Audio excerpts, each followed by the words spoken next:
Hello, Black women. Sorry, I'm late. I was running late, but I am here. Are you feeling heavy, but you can't figure out exactly why? Um, you might not be grieving a person, you might be grieving something else. Something else is missing. Maybe it's a version of you that you hope you'd be right now. Maybe it's safety that you've never had. Maybe it's an identity that you thought you'd be embodying or a childhood that you didn't get to have, love that never came to you. Most of us are taught to grieve only when there's a funeral. However, we push down the rest and we don't have anything else modeled for us. So we call it stress and we say we're tired and we say we're depressed, which is valid. And we say we're angry and we just call it life. So in this video, I want to help you give a name to something that you may have never been able to name before. And in that, I want to help you make room for grief, different types of invisible grief, and remind you that you don't have to carry anything alone or even forever. So let's talk about what grief actually is and what it means to make space for it in your life. Okay. Welcome back, you guys, to Find Your Light Live, a space for Black and West Indian women. I am Rashni Cope, a content creator, a certified life coach, and a mom to a son with special needs. I'm also a Black woman healing. I create humor-filled healing spaces like this one so that other Black women can heal too and create lives that they love and not just tolerate. Amen. Amen. If that's you, you are in the right space. Hit the subscribe button on YouTube. Hit the like button and the follow button on Facebook. And if it's possible to follow me on LinkedIn, go ahead and follow me there. Oh, I am live on LinkedIn. Okay. Okay. All right. So let me tell you guys, I'm running late and it's Wednesday night again. Okay. I'm running late and it's Wednesday night. So life was life in. She's here and she wants to. Let me look in the comments real quick. Say hello to everybody. Good evening, this one woman. I usually go live on Fridays, but I went live last Wednesday and it was a good time. So I thought I would. Thank you for my pineapples, Marissa. Hello. Good evening, Blue Isis. You're enjoying the Wednesday night live. Yeah, I did it last week and it was a good time. So the good time will be had by all. Yoli Olivia, what is the symbolism of the pineapple? It is an emblem of my joy. Beyond that, there's a video. It might be live on YouTube, something about what's with the pineapples Lamazzini. Just Google that and or YouTube it and it'll come up. It's a emblem of my joy. Okay. They make me happy. Hi, Lori. Thanks for my pineapple. Thank you. Okay. So here's what's going to happen, you guys. I think I named this video Grief is Not Just About Death. I'm also not going to be here as long tonight. It's not going to be an hour. Okay. I'm going to keep it as tight and right as I can. And y'all know I'm a chatterbox. So let's do it. So the reason why I want to talk about grief right now and the fact that grief is not just about death is I'm going back to doing themes in my coaching program. Back in the day when I was young, I'm not a kid. Rashni, stop because you said you were going to be quick. Back in the day in my Find Your Light coaching community on Facebook, the free group, I used to have monthly themes and I got away from it. And I think I'm going to bring those monthly themes right on over to my paid coaching membership, thepineapplecrowns.com. Okay. And we're going to talk about different themes in the How to Heal framework, which is part of the main part of my coaching membership. What is happening with this curl right here? Focus, Rashni. So I am currently adding the information in month 3, which is all about grief and grieving, because the way the How to Heal framework information works in my coaching membership is we set a foundation first before we get to all the other stuff. And that foundation starts with creating safety in month 1, and then finding your voice in month 2, and then grief in month 3. Okay. So this month, I'm going to be talking to you guys about grief. Also, at the end of this month and the beginning of next month, I have my sabbatical, my work sabbatical that I implemented last year. That was amazing. Every 6 months, I intentionally take a sabbatical from most things with respect to my business, not all things. And so I'm not going to be live every single Wednesday and Friday of this month. So it's even better that I'll be live on Wednesdays because you won't miss out. Okay. So today we are defining grief and I'm giving you names for things that you might not even understand the grief. I'm gonna be tight, I'm gonna be right, and I'm gonna get up out of here. Okay. My hope for this conversation is that it makes you feel seen, Black woman. It makes you understand that there is a space for you to honor what may be lost or gone in your life. And it gives you more clarity. as you move on in creating the life that you love. Okay. So let's talk about what is grief. What is grief? I'll tell you what grief is not just. I think I put it in the title. Grief is not just when someone dies. Okay. Grief is not just funerals and casseroles in the back of the church. And many of us, especially Black women, we are only given a category to say that we are grieving when there is a loved one that passed away. However, I think it is super important to expand that definition because I believe that a lot of the things that we are experiencing in our lives are unprocessed and unhonored grief, right? Unprocessed and unhonored grief. I'm gonna give you an example. I have a loved one recently. They were having a moment on a call. I said to them in passing, "Have you ever considered getting grief counseling?" Because I identified what was happening with them as grief, which I'll explain to you. They said to me in a very snippy way that they were not grieving. That's not what's happening, right? Because, like I said, I believe that their definition of grief was a person had died. And they did have a loved one die, but it was a few years ago. So I guess they figured it was time to get over it. I don't know. And then they went on to explain to me, they said, "I'm gonna tell you what it is that's happening." And guess what they explained to me that's happening? Grief over a life that they thought they were going to live that they didn't live. Now they didn't call it that. They went on and on about what their expectation thought was and they didn't get it and da da da da. And in my mind, I just sat and thought, not only is that grief, you don't realize that it is grief. And because you don't realize that it's grief, you aren't able to process it as what it actually is. And so this is part of what I want to talk about this month in my coaching membership, as well as here out on the interwebs. Okay. So this is my definition of grief. I came up with this on my own. Okay. I'm just a random woman on the internet. So take that in stride. Grief to me is a response, emotional, psychological, sometimes physical response to real or perceived absence of something meaningful. Grief is your response, right? An emotional response, a psychological response, a physical response to the real or perceived absence of something meaningful, okay? Of something meaningful. Why is it a response, Rushni? Because the absence of a thing does not mean anything. I don't have a cantaloupe in my house right now. It doesn't matter. That doesn't categorize as grief. I have to be responding. There is a response to this thing, right?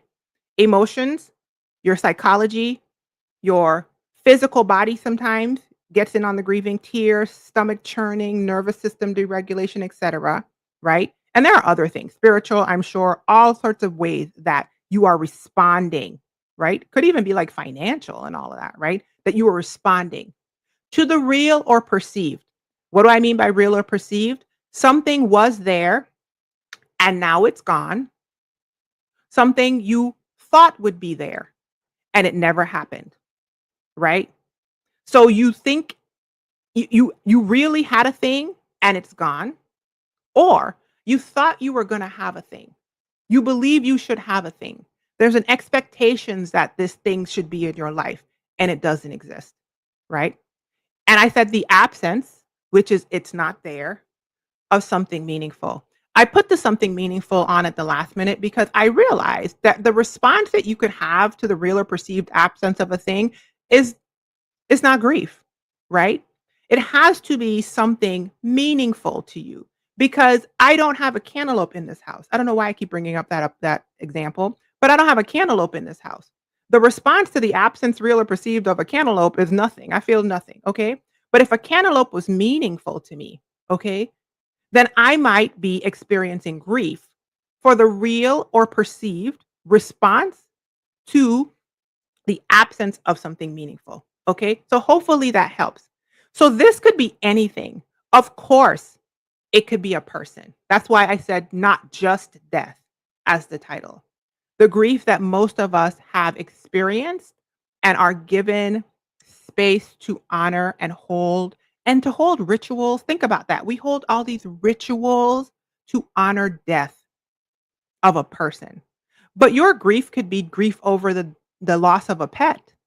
Your grief could be grief over the loss of a dream. Your grief could be grief over a version of yourself. I think I did a whole video a week or 2 ago about grieving a version of yourself that you thought was going to exist, or a version that existed in the past but does not anymore. It could be grieving a sense of safety that you feel like you never had, or a sense of safety that you had, but you no longer had, okay? In my first house when I lived in, closer in St. Louis area, my house was broken into. I could never sleep in that house properly again. There was grief attached to that, okay? There was grief. I wrote down some things if you guys see me looking over. I put, "You could be grieving a childhood you never got to have." I find that when you have children, it can be triggering as you watch your child grow and you have the age that they are.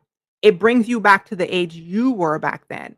And if you are actively healing and trying to create a beautiful life for this child, it is very it brings up a lot of emotions about your experience at age 6 and your feelings of safety at age 7 and the childhood that you may or may not have had at age 10, right? What about a role? You could be grieving a role that you've had to play in somebody's life, a role that you've had to play. I'm listening to the book, This is Strategy by Seth Godin, and he talks about games and how everything is a game. And basically, strategy is how you progress through the game, right? And he said basically games are anything that has rules, games are anything that has winners, losers, and right?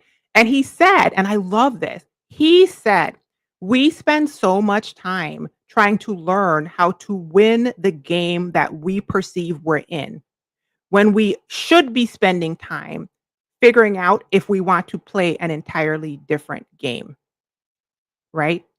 And so if you look at that from like systems that we live in, Black excellence, all of these paths that we are put on that are in Seth Godin's mind, the author's mind, the games that we're dropped into, and we are trying so hard to win this game.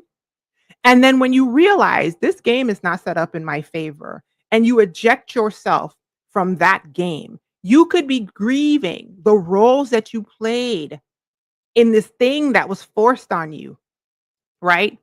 In womanhood, in Blackness, in our social structure. You could be grieving a sense of peace and safety in our political climate. All of these things are responses to real or perceived absence because there might have been a time. I remember when I first moved to St. Louis, Missouri, years ago, decades ago, I used to dress up for 4th of July. I used to wear red, white, and blue and little red, white, and blue headbands and bows and everything, and go out and have a good time. I can't imagine. I cannot imagine. I can when I tell you I can't imagine in this political climate, absolutely not. Okay. And real talk, there's grief. There's grief behind that, if I'm being honest, because there's grief about a country that has let me down. A grief. Okay. So once again, grief is the response, emotional, psychological, physical, etc., to the real or perceived absence of something meaningful. Grief can hurt and grief can be uncomfortable, but grief is not wrong or negative. That's the other thing I wanted to get across. Grief is not wrong or negative. Grief is a symbol.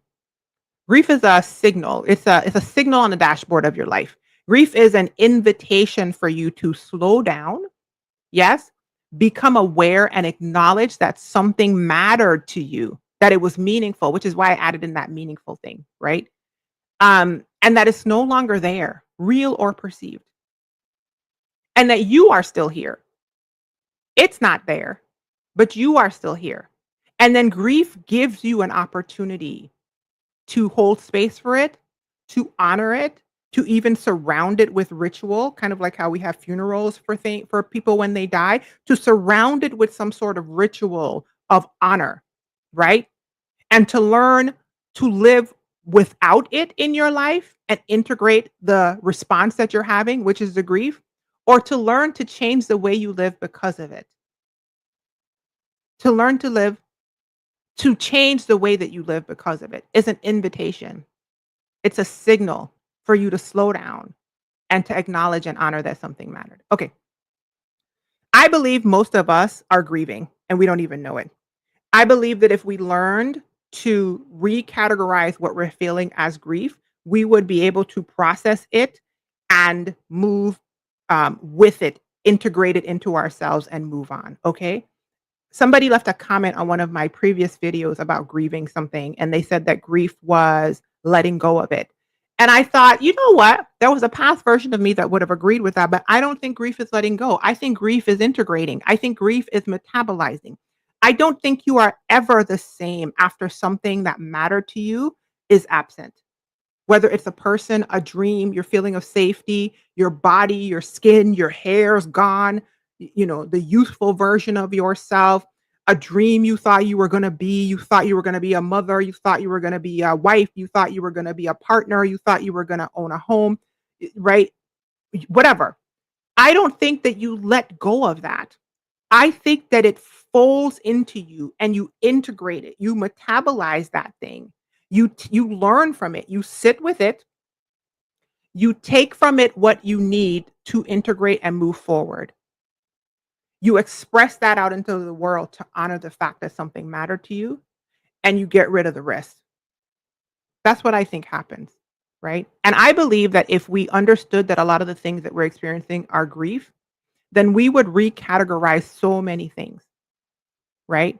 Burnout, grief for playing in a system that was set up to dag kill you, anxiety, grief for thinking that you could control the future if you did all these steps and having your body dag come asunder with you trying to do it.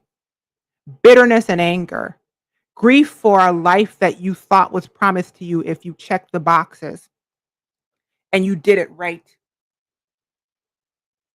Or you watched somebody else get the thing that you longed for and your longing was not, it mattered to you, the thing you longed for, the dream you had, it mattered to you and you didn't get it, but you sat there and watched somebody else have it. I think that we could if we understood that there are many faces of mourning and that grief is often disguised in other ways, then we would be more equipped to process it and have a life where the grief did not have us stuck and we were able to move forward. So grief isn't just sadness, right? As a person with a major depressive disorder diagnosis, I am very aware that depression can often be unexpressed grief. How do I know? Because when I wasn't expressing my grief, the depression had me. Okay. Girl, when I wasn't, I don't mean to laugh, but when I tell you that he thought he had me, but he didn't have me. Okay. Because somebody asked earlier, Rushni, what's up with all the pineapples? And I said it's an emblem of my joy. You know why? Because I had to grieve and I had to choose joy. And the more I choose joy, and because I'm a person that likes symbology, I just am. I started choosing to fully show up as Rushni. And guess what Rushni likes? Rushni likes pineapples. They make her happy. Rushni likes Care Bears. They're on the floor. Okay? Rushni likes to goof off on the internet, right? Rushni had things she was grieving that she did not express. And I told you guys that some people explode and some people implode when things when things are unexpressed. I chose to implode into a depressive state. And some of the ways that I've healed the grief of the unexpressed grief that turned into festering depression in my life, and I continue to heal. Okay, I'm not. Listen, let me say this: I am not a mental health professional. Okay, I'm a stranger on the internet trying to give you tools to work this thing out. I'm a certified life coach, and I'm a stranger on the internet with a lived experience that can help you. Okay, I learned that expression was the opposite of depression. And one of the things I needed to express, besides my actual desires and wants, was what I was grieving, what mattered to me that I thought I had lost. Okay. This morning, I put a video up in my coaching membership. I'm trying to get better of putting a video at least once a week in my coaching membership for the members. Okay. So if you're a member, you're watching this, go watch it. And I was telling them, I was weeping this morning. I was weeping this morning because I realized that there was a version of me that thought she couldn't do something, and I did it. And I had to stop and take a moment to acknowledge the grief for the version of me who was held captive by the messaging from outside about things she could not do, who had at that moment on the video I was telling you guys about done it. That is grief. That mattered to me. And like I said, some people will choose to implode, other people will choose to explode. I find that they're ragey people. I have ragey people who are in my vicinity. Okay. And the people who I know who rage out, those people, one of whom is the person I said, "Have you ever thought about having grief counseling?" They don't implode because imploding is not the choice that they make. The response. They explode and they rage on other people. Raging out is unacknowledged grief, as evidenced by the person I asked, "Hey, you ever thought about having grief counseling?" And they said no. And then they raged out and told me about a life they thought they were going to have. You got to feel that, boo boo. You gotta let that live. You gotta let it expand, take up space. You gotta learn how to say it. You gotta let the tears come out. You gotta heave and ha, and then eventually, just so you know, emotions pass through your system once you let them feel. So they are chemical responses. An emotion that you stop up is like backing up and not going to the bathroom and not pooing. Okay? You let that emotion feel, and the chemical experience goes through your body and then it stops. A lot of times people get freaked out by that initial, and a lot of that initial, that you're feeling is the backup from years of being like emotionally and psychologically and spiritually constipated. So of course, if you're constipated in the bathroom and you finally get to go, it's going to come out all wild and crazy, but it's going to come out. You got to let that emotion come up and out. The physicality of it. You got to let that thing come up and out your spirit. Let that thing come up and out your psychology. You're not gonna come apart, and if you think you're gonna come apart, get some help, get some resources, okay? There are other ways that you could be grieving. There are cultural examples of collective grief that many of us are feeling right now. If you are watching this, there's a high chance that you're in the 92% of people that voted for Kamala Harris to be the president of the United States. Do you know how much grief there is collectively as Black people, just generationally, just freaking generationally pre-Kamala? Okay, forget Kamala. Just this country. I told you, I actually used to get dressed up in red, white, and blue for 4th of July when I first moved to St. Louis back in the 19 or the late 1990s. I cannot imagine the way this country has broken my heart. There's grief there. And so there's collective grief that we all have to acknowledge, make space for, even put ritual around to honor and to celebrate. Sit in. Take what you need to learn so that you can live differently moving forward without it or be a different person because of it. In the same way that you would honor your parent. My dad died in 2020. I still wear his clothes. Okay? I choose things that sometimes honor him. I just tried to get a bag in the Buy Nothing group earlier today because it's a bag I knew he would have loved, and so I want to carry it. It's like a man's messenger bag, leather messenger bag. He would have loved that. I would carry that. The purse that I walk with right now is a man's leather bag that my dad bought on the last trip that I took with him. And then when he passed away and I finally went home, I took it, right? I the My dad is why you guys have Glamazini, okay? Because the other parent was very Black excellence, very like check the boxes, okay? And my dad was a musician and a creative. And because of him, the creative me survived. I wouldn't be sitting here doing this without that man, okay?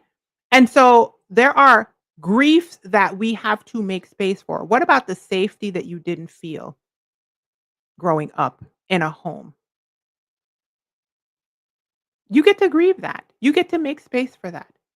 You get to let that come up. You get to let that come up. What about the identity that you had to abandon so that you felt loved? So many of us are told that we are not enough.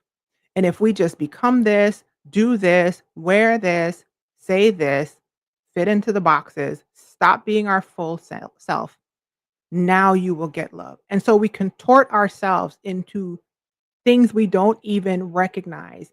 And we are afraid to show our real self to people because we feel like our real self has been rejected so much. We're living lives that are inauthentic and grieving the version of ourselves that we had to become to try to be loved. That is valid grief. I would also suggest that you practice small acts of authenticity to not have to do that. Okay. Let them choke, sis. Stop breaking off pieces of yourself so that you could be palatable for these people. Let them, I'm about to cuss. Let me get my, let them choke.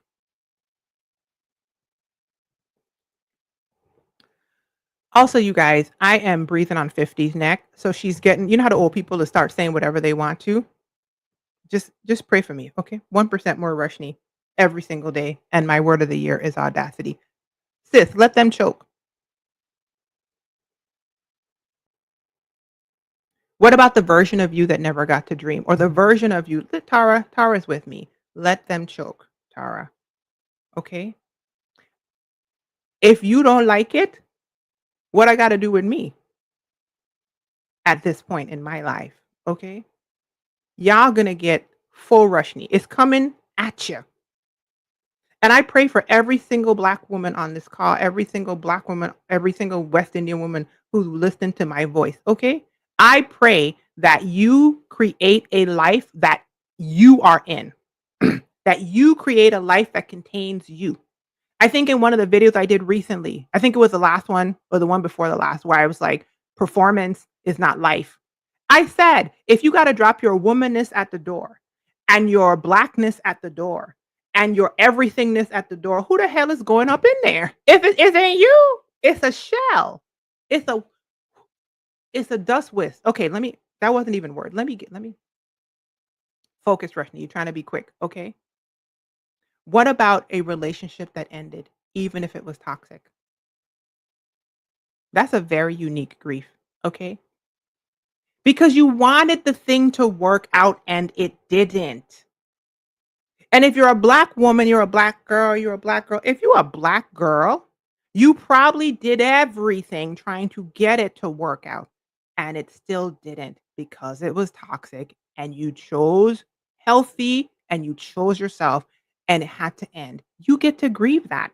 I just saw Nidra Tawab. She is a therapist that posts primarily on Instagram, but I actually saw this on TikTok and her specialty is boundaries. She posted right before this. There is a grief in accepting that someone won't change. There is grief in accepting that someone won't change. Let's go to that again. Grief is the response to the real or perceived absence of something meaningful, meaning you perceived that this person would change because whatever they were doing probably needed to be changed. It probably was toxic. It probably was hurting them or hurting you. And you persisted. Amen. Giving room for the change to occur. And they didn't change. And you get to grieve that, boo boo. And you get to grieve that. Okay.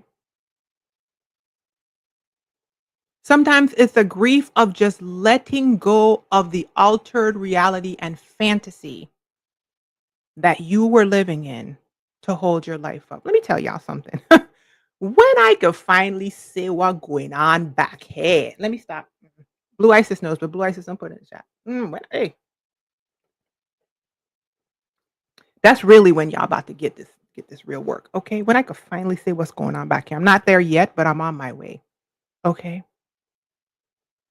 I have a dissociation. Blaze is Blaze is I don't know nothing. I have a dissociation diagnosis. Okay.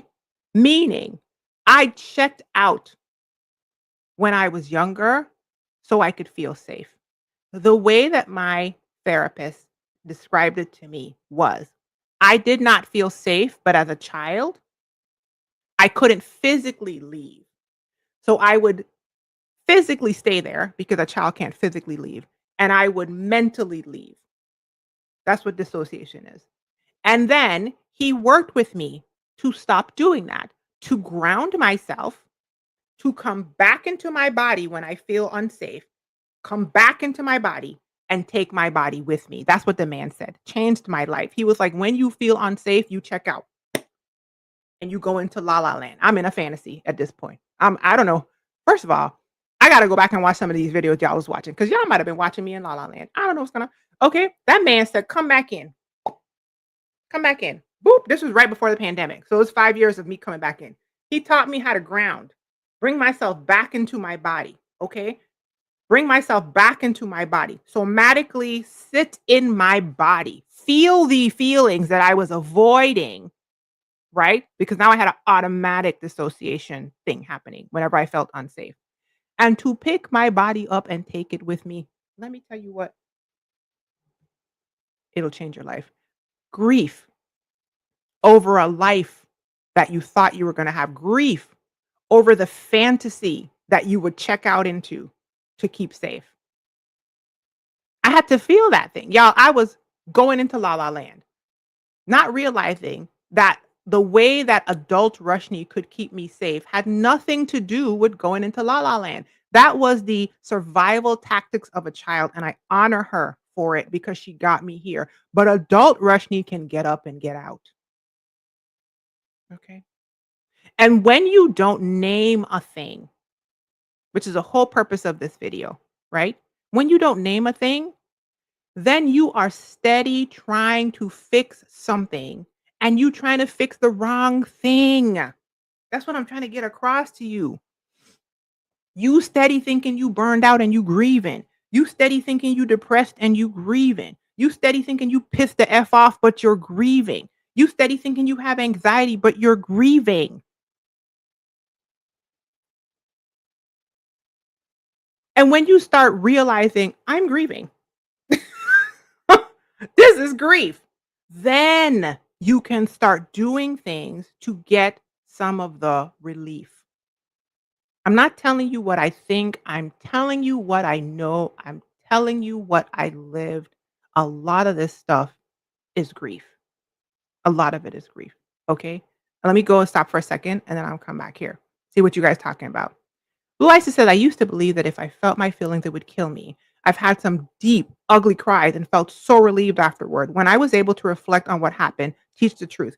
So when they take tears from joy, tears from fear, tears from sorrow, and test the chemical makeup in a lab, they have different chemicals in it. So that means that if you believe in a divine creator, I'm not saying you have to, but if you do, that means that the person that created this physical form realized that there was something chemically happening. And when they look at emotions and how emotions flash in the brain, y'all know I like to get nerdy, okay? It's not just pineapples back here. Emotions are actually a chemical response that spikes real quick and stops.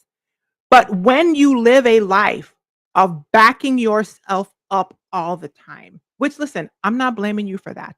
What Black person has never heard, quit crying or I'm gonna give you something to cry about? When they just gave you something to cry about. You just gave me something to cry about 2 seconds ago. That's why I'm crying. That is us learning how to plug up our situation.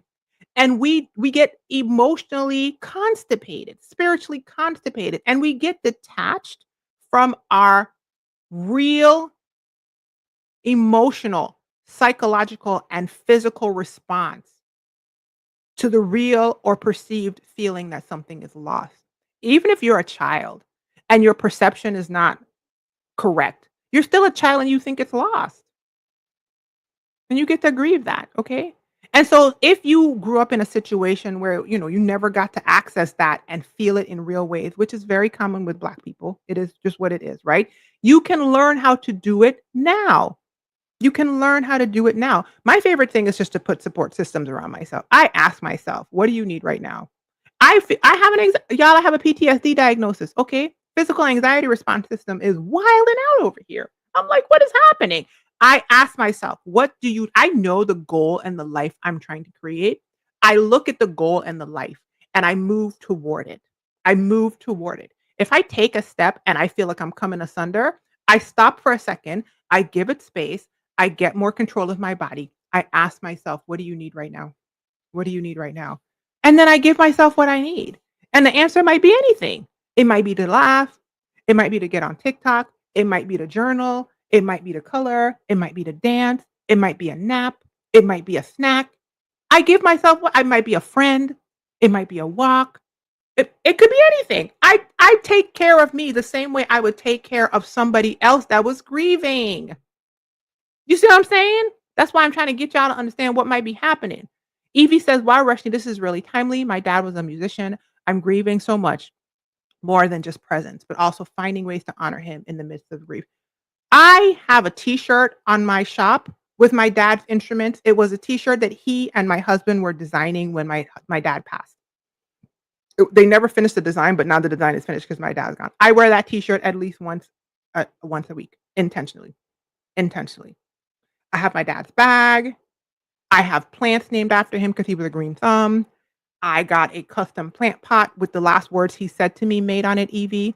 The I wrote on my Facebook page, on April 18th that I didn't even remember that it was the anniversary of my dad's passing, 5 years, until my mom said it to me at 7 o'clock. And I realized the reason why I didn't remember it is because that man is so integrated in my life. The grief that I felt, I've metabolized it. And, like, he still lives. Like, he's still part of my life. He's just not physically here, and how dare he, okay? Because I coulda really spent more time with him. He was great. I can't believe that man had the audacity to die on me, okay? But I integrate him into my life. He's not gone, he's here, he lives on. I talk about him with my son. I do some of the same things that he did to me to my son, and I get happy when my son gets annoyed because I used to get annoyed, and I feel like the legacy is going on. There's a picture of my dad downstairs playing harmonica to my son, and I kiss it all the time. My dad, the grief is integrated. That's why I'm telling y'all, I'm like, the healing is in the integration. It's not about the letting go.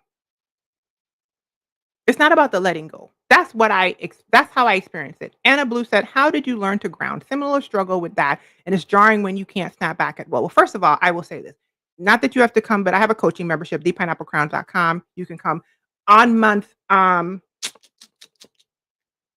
1, I believe, safety. I talk about the nervous system. I also talk about somatic healing, and I had a guest coach and body work, and I had a guest coach come in, Candace Mickens, who is a licensed massage therapist and somatic healer. She did a live thing, which you can only get the replay now, a live session with the coaching members, as well as a pre-recorded session about grounding in trying times. This is a Black woman who made a specific video to teach us how to ground in this political climate. That's what she told me. She was like, "I'm gonna make a video for Black women going through this situation, and it's in the membership." Okay. But the answer to your, so if you want that, thepineapplecrown.com, become a member. It's okay. I believe it's month 1. Okay. Next thing. Or if you do join and you want to see it, ping me if you can't find it. But here's what I learned. I was living my life from the neck up. A lot of us are taught to live our lives intellectualized and from the neck up. I saw a man on TikTok recently ask, he said he was on the spectrum and he said he didn't understand what people meant by feeling their feelings. And I told him, I was like, it'd be kind of like hard for me to explain to you what it means because neurologically you're experiencing them differently. It might be hard for me to explain it to you, but let me tell you the simplest way I could tell you. Not from the neck up, not intellectualizing, not thinking about the fact that you're grieving, from the neck down, feeling the physical body feelings of grief. Your fingers could be tingling, your chest could feel heavy, what your body feels like, letting that thing live. So, how I learned to ground was one, my therapist gave me this visualization of stop leaving your body, come back in. Stop leaving your body, come back in. And I had never thought of it that way. So when I would be checked out in La La Land, I'd be like, "Rashni, you are intellectual. You are up here. You are too neck up. You're out here. Come back into your body and sit in the experience." The other things that I started doing is somatic healing and body work. I started meditating. I started breath work because that really helps you to understand that you can regulate your own nervous system. I started doing a few things that are real, like tree hugger. Okay. I go outside and I stand in the grass with my shoes off. I go outside and I get intentional sunshine at least 5 minutes every single day. No phone, no nothing. Just me and the wind and the fountain noise and the birds. Y'all realize the birds getting loud? There was a bird outside my window this morning, and I was like, "I am sorry. I'm trying to say sorry." So I learned to ground by practicing, not thinking about it, by practicing small things that felt good in the felt sense.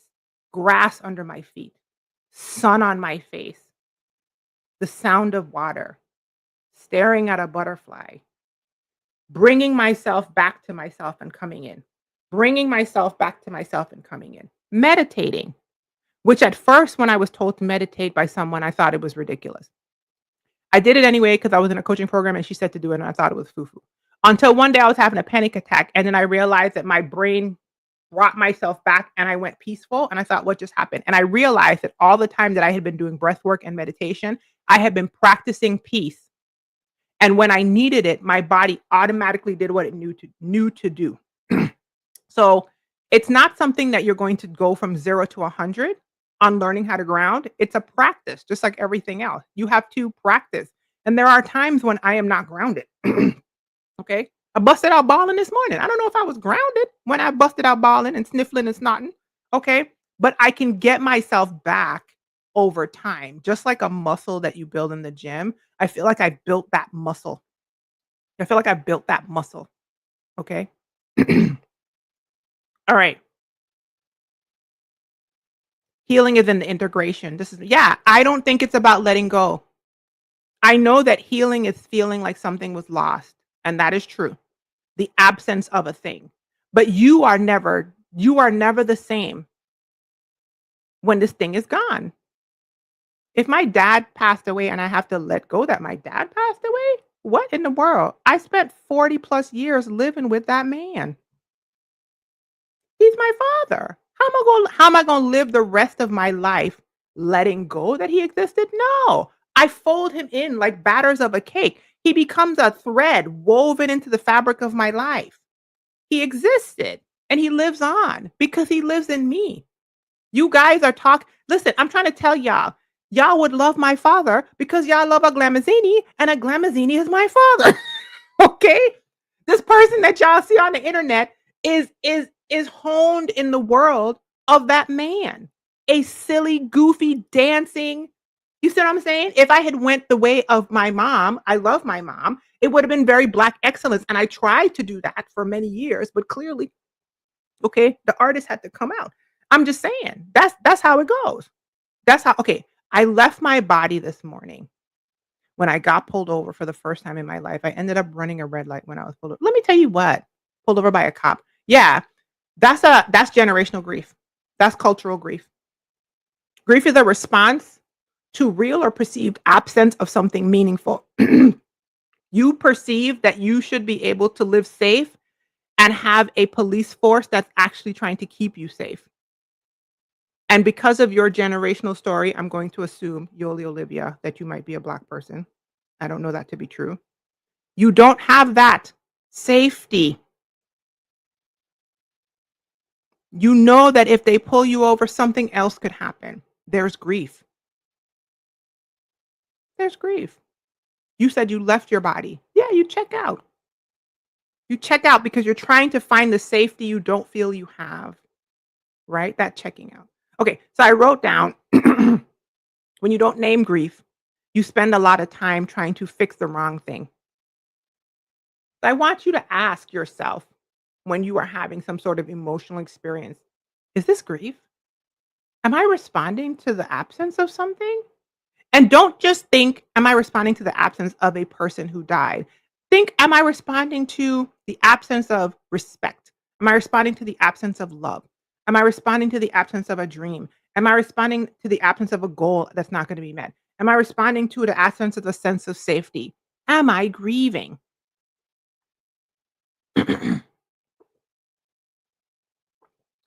A quick note on how your body responds to grief. I talked about this, but grief is not just emotional. It's psychological, it's physical, it's spiritual. Like I said, it could be financial, it could be anything. Okay. But I wanted to say your nervous system stays activated when you're grieving, which is part of why you want to let that emotion come up and out, come up and out. Right? Because one of the reasons I have a PTSD diagnosis is because my nervous system is blown out. Like I stayed in so many unsafe spaces, holding back the feelings I was having, real or perceived, and messed up my nervous system. So now I gotta heal this thing, okay? Your nervous system is in a constant state of flooding you with cortisol and adrenaline and all that kind of stuff. Your digestion can get jacked up when you're grieving, right? Typically, it slows down, it gets all churny and weird. You can also get sicker. Your immunity drops, right? Your immunity drops. Your sleep is jacked up. Your food, well, like what you feel like eating is jacked up. Your energy is low, right? And honestly, your brain can begin to rewire itself around the loss if you don't integrate it into your stuff and move forward. We all know people who seem like they got stuck in a grief pattern. And remember, I don't just mean grieving a loved one, although we know those people too. I'm talking about ragers who rage at everything when they can't just be like they're grieving the loss of something. Or even depression people. I am a depression person. Okay. I have a diagnosis, right? Everything y'all see me doing out here on the internet is with multiple major depressive disorder diagnosis, but I refuse. And listen, I'm not saying, let me say this. Let me say this. If you have a depression diagnosis, if you are depressed, I am not saying it's as easy as just making a choice. This is decades of work and intentionality, okay? To not go to my natural bent, which I've tried. I tried it and it was sucky, okay? There was a lot of like in the burrito sleeping and crying. Um to not go to my natural lowered mood. That's my natural mood is a my natural window of tolerance is a lowered mood. I just don't want to. Okay? So I do a lot of things very intentionally. Very intentionally. Sorry. Blue Eyes says that depression burrito will not capture me again. Listen, rolled up in that bed, you gotta dip and dive, okay? Because when you have a depression diagnosis, it's lurking around every corner. It's lurking around every corner, okay? But when it go left, I go right, okay? When it go up, I go down. I don't have time, okay? Joy. Hello? I choose joy. I choose joy, okay? But your brain can rewire to the loss. Your brain can rewire to be a rager. Your brain can be rewired to be a depression focused person. You keep recentering this thing. You keep recentering your victim story. And like I said, if you are a person that has depression, I'm not saying this to be mean. Trust me, I'm not. I'm just saying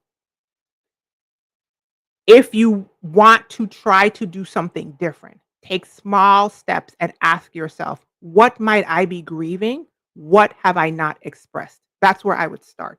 And if you need support, reach out for support, whether it's a therapist, a friend, a group on Facebook, a support group, and start small acts of expressing your disappointment, expressing the fact that you don't feel safe, expressing the fact that you didn't get the childhood you wanted, expressing the fact that your body isn't what you thought it was, or you're upset about this, expressing the loss of the relationship, expressing the fact that you don't get to be a mom but you thought you were going to be, expressing the fact that you have envy and get it out. Start saying it. Start saying it. That's where I would start. There's more, but that's where I would start because that's where I started. Okay. I want you to understand that grief is not a weakness. Grief is not anything except a normal human. You are human. And honestly, when you realize that grief is just a normal thing that happens in life, you just start integrating it and moving on. It's the lack of acknowledgement and acceptance that oftentimes gets us stuck, right? I'm realizing that as I get older, I just realize this is life. This grief is another wave in life that has to be surfed. The longer I live, the more things are going to be absent. Things come in seasons. Friendships come in seasons. Relationships come in seasons. Houses come in seasons. Jobs come in seasons. And not realizing that and gripping onto it is what I call crushing the butterfly, right? Don't crush the butterfly by trying to control the fact that it's going to stay in your hand forever. Hold the butterfly lightly and enjoy the season that the butterfly is in your hand, knowing that if the butterfly wants to stay with you, it stay. But if it doesn't, let it fly away and come and open up yourself for something else that's coming. Another wave is coming. Okay? So grief in my mind doesn't end. Grief is not something to let go of. Matter of fact, grief doesn't end, grief changes shape. That's how I feel. Like it morphs into something else. And honestly, you take the things, you feel the things, you integrate the positive things that you've learned so that you can move forward in a life as a new person without this thing in your life, with the lessons learned and the feelings and the gratefulness and all of that, and new ways of being. Because let me tell you something. If you are a person that grieved the loss of something, let's say you had regret, and then which is like grief for an opportunity missed in your a perceived opportunity missed. I promise you the next time that opportunity come back, you better jump on it and ride it into the sunset, okay? You better 16 carriages that joker, okay? Because if you have grief, you gotta learn from the grief. You become a different person when you integrate the grief. You missed that one. Jump on the saddle up and get on the next one. Don't let the opportunities pass you by, okay? Don't wait till the water runs dry. Come on now. All right, ways that you can begin processing grief. I just told you about people who are depressed, but that could be for anybody. Small opportunities to express what you feel is absent. Small opportunity. Practice noticing, is this am I experiencing the absence of something real or perceived? Right? Did I think I would be further in life right now and I'm not? Am I grieving that? Right? And then I like a letter. So I said write a letter to the thing that you never got to mourn. A short one. You don't have to write some big long letter. That's one thing you can do. Find a place to do small acts of expression where you get to say aloud the thing that you feel you lost that is no longer in your life. Yeah. You can just learn to say it aloud. I wrote down, say this aloud. That was lost and it mattered to me.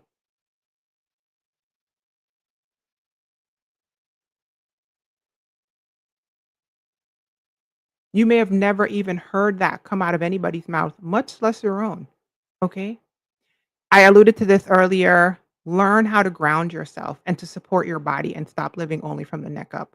That looks like breath work. That looks like grounding exercises. That looks like putting structure around your life softly, not some rigid ridiculousness, but like structure around your life so that it's predictable and it's more easeful. That looks like designing a life with ease and not struggle, rejecting struggle. Like I said, in my coaching membership, I give you all kinds of resources. There's a how to heal framework that talks about breath work and all this, somatic healing, body work, nervous understanding your nervous system, etc. And then there's the healing resource library that has all sorts of worksheets and practices and audios and things that you can go into. Okay, so if you're interested, come join us, thepineapplecrowns.com. And then the next thing I would say, and the last thing that I would say, is if you realize that what you're feeling is grief, don't rush. Take it slow. Hold space. You know why? The world rushes you through grief. Don't rush yourself. You're not going to feel like that forever, but you're going to feel like that for a second. It's not linear. It's not just going to go away. You got to integrate it. You got to fold it in. Okay. You crack it in the bowl. It's on top of the batter. You mix it in. And the next thing you know, you can't tell where the egg is and where the batter is. It's all one thing. It becomes part of you. Mix it in slowly. Okay. Slowly, because it's not linear. One minute you're going to think you're fine. Grief lives within you. I still cry about my dad, not as often, but every once in a while, I would just tear up. And when I feel that coming up, I let myself. And he died 5 years ago.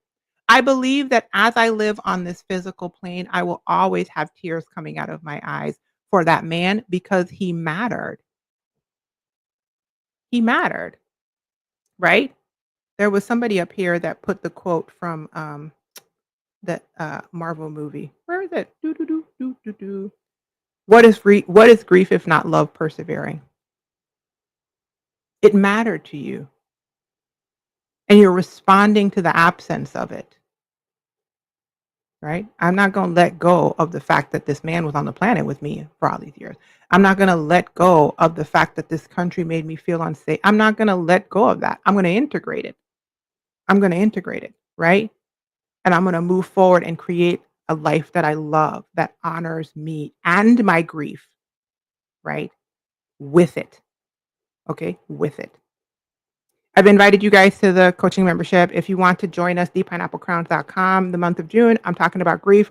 I'll be back on Friday again. And we have a coaching call at the end of the month for the members. So if you would like to be on a live Zoom coaching call with me and the Pineapple Crowns ladies, thepineapplecrowns.com. Yeah, if you're a member, check the healing resource library and check how to heal the How to Heal course for more information on grief, how to process it, cultural, anticipatory grief, all of the things. And I think I'm gonna keep up on Wednesday. Like I said, my sabbatical is coming at the end of the month, so it will it won't be the whole month, but that means we have a few more lives this month. I guess I will see you guys on Friday. Thanks, this one woman. I guess I'll see you guys on Friday. Be well, you guys. Be encouraged. And the lady asked, but here's a pineapple. This is like my favorite pineapple lately. Okay, did I tell you that my son gave me this? Look at it. I'm so easy. I'm so easy. Okay, bye, guys.